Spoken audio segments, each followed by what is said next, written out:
तो शायद से अब इंचियोन आर्क अपनी फाइनल स्टेज पर आ चुका है, या फिर शायद से कहा जाए कि हम जूनगो की बैक स्टोरी के काफी ज्यादा नजदीक आ गए हैं और इस आर्क के लिए जो बिल्डअप शुरुआत से बना हुआ था वो अब जाकर पॉसिबली कंक्लूड होता हुआ दिख रहा है। तो आप सभी का स्वागत है एक और नई वीडियो में एक और नई जगह पर, और शुरुआत करते हैं डिटेल पने से।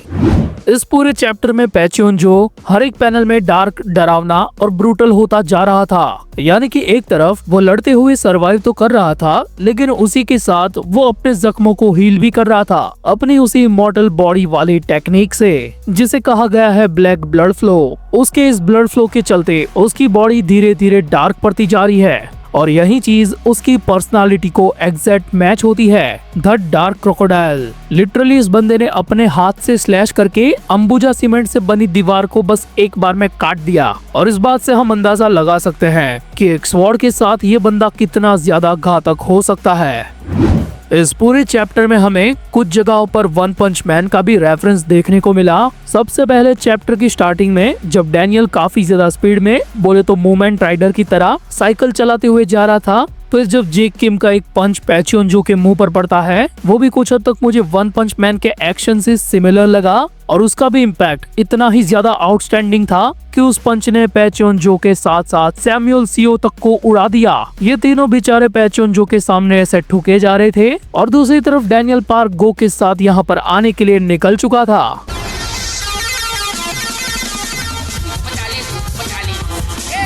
हॉरंग स्वॉर्ड। हम पैचियोंजो के बारे में ये तो जानते ही थे कि वो गिरने के बाद वापस से उठेगा, कि वो कभी ना कभी हॉरंग स्वॉर्ड को यूज जरूर करेगा, लेकिन उसको पहली बार इस्तेमाल करते हुए अपने मुंह से ऐसा बोलना कि चलो एक बार इसको टेस्ट कर लेता हूँ, ये चीज थोड़ी सी मुझे ऑड लगी। यानी कि इससे ये तो साफ हो गया कि ये तलवार पैचियोंजो को बिलोंग नहीं करती, क्योंकि जब शुरुआत में इसे पहली बार दिखाया गया था तब भी पैचियोंजो इसे हाथों में पकड़कर यही बोल रहा था कि अब से ये मेरी है। तो पहले किसकी थी? शायद इस तलवार का असली ओनर अब उसके सामने आ चुका है। ऊपर से इस हॉरंग स्वॉर्ड को योडो मुरामाशा स्वॉर्ड का राइवल बताया गया, जो शायद से उसकी जितनी ही ताकतवर है। शायद से एक तलवार ब्लैक बोन को काटने के लिए थी और दूसरी ये वाली एक इमॉर्टल बॉडी का एंड कर सके।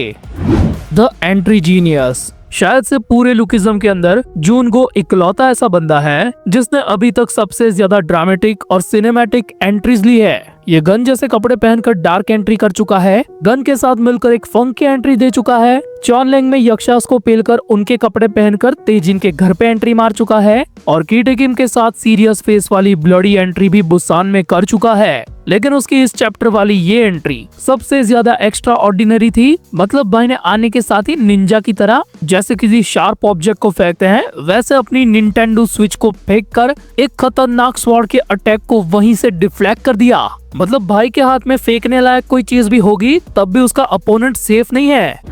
और आखिरी डिटेल जो मुझे सबसे ज्यादा खास लगी वो थी यूजे शियोन के बारे में। उसने सीधा हंसते हुए जैग्योन्ना को ये कह दिया कि क्या साले मजाक कर रहा है, यूजे शियोन तेरे इस फालतू लेवल से हार गया। अगर सच कहूँ तो तू उसके आसपास भी नहीं है। यानी कि जैसा हमें पता था कि वो बंदा जितना दिखता है उससे कहीं ज्यादा पावरफुल है। मोस्ट प्रोबेबली उसका भी इस बैटलफील्ड में आना तय है। सो अब बारी आती है इस पूरे चैप्टर की सबसे खास चीज की, द कनेक्शन बिटवीन जूनगो एंड जैग्योन्ना। देखो कहीं ना कहीं हम सबको ये पता था कि गो की उस जैकेट का कनेक्शन जैग्योन्ना के साथ होगा ही, और ये चीज इस चैप्टर ने कंफर्म कर दी है।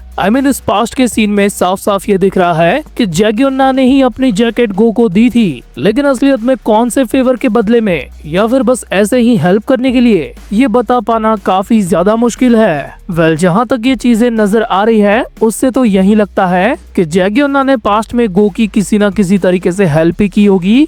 तभी तो गो ने एंड मोमेंट पर आकर जैग्योन्ना को बचाने के लिए एक ट्राई भी किया, या फिर ये बस एक कोइंसिडेंस था क्योंकि गो खुद नहीं चाहता था कि उसकी हॉरंग स्वॉर्ड पर किसी और के खून के दाग लगे, लेकिन फिर उसने जैग्योन्ना को मिस्टर जैग्योन्ना कहकर रिस्पेक्ट देते हुए संबोधित किया। और ऊपर से पास्ट के उस सीन को हम कैसे भूले जिसमें गो ने सेम वही कपड़े पहने हैं जब वो गन से पहली बार मिला था, और तब शायद से चार्ल्स चोई ने गन से कहा था कि गो नाम का बंदा अपने मास्टर को हॉरंग स्वॉर्ड से स्टैब करके भागता फिर रहा है। तो क्या गो को एस्केप करवाने में जैग्योन्ना का भी हाथ था? Well not directly but indirectly ये बात पॉसिबल फाइनल हो सकती है, या फिर क्या पता जेग्योना ने पैसों के बदले में जूनगो से काम करवाया हो और पेमेंट के टाइम पे बाई ने बस अपना जैकेट दे दिया। ये बंदा व्हाइट टाइगर जॉब सेंटर को फ्री में मदद की गुहार लगा सकता है, कुछ छोटे मोटे रीजन्स के किंग्स को बस नूडल के पैकेट से अट्रैक्ट कर सकता है, तो गोकू भी पेमेंट जैकेट से कर सकता है यार। और जितना कि हम जानते हैं कि इंचियन के तो खून में ही स्कैम है, लकड़ी से लेकर आंटी तक, शोर से लेकर शांति तक, यहाँ पर हर किसी ने अपने अपने तरीके से मचाया है। तो पब्लिक की प्रेडिक्शन भी यही कहती है कि पैचियोंजो का बुरा टाइम अब बस शुरू हो चुका है। हाँ, थोड़ी सी मुश्किल सभी को होगी, जूनगो को भी, लेकिन अंततः पैचियोन का हारना तय है।